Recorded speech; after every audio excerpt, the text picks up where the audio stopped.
From time to time, certain doors in my house will bind with their frames. This is usually related to the weather because when the soil around my house gets very wet or very dry, the foundation of the house will move.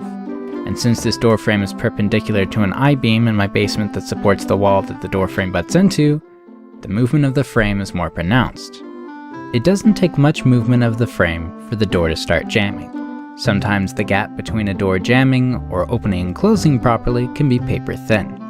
To adjust the door, I will first find where the door is snagging. In some cases, the door frame might leave marks on the door where it jams, like on this door, and those marks can be the simplest way to get started. Once I have found where I need to adjust the door, I will take it off its hinges and take it down to my workshop for adjustment. The door hinges just have a pin that is removed from the top. Sometimes I have to tap the pin out using a screwdriver. I start with a plane, making sure to not remove too much material.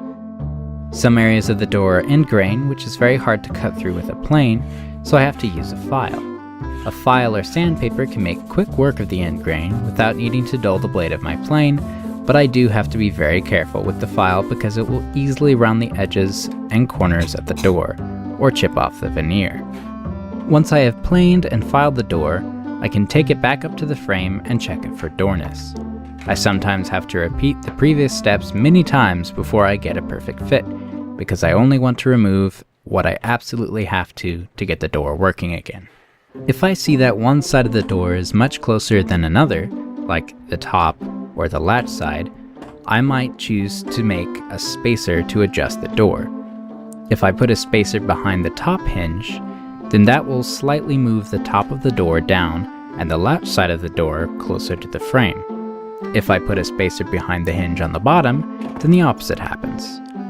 You could put spacers behind both hinges if your door latch does not quite reach the catch on the door frame. Unfortunately, I have given up on trying to adjust this door in my house because the frame moves so much.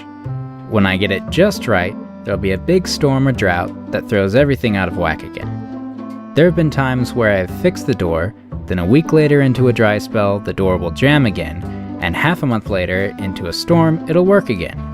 It can be frustrating, but there are few situations where a door will jam this much, and hopefully if you have a door that jams, you will be able to fix it with a couple of the techniques I went over.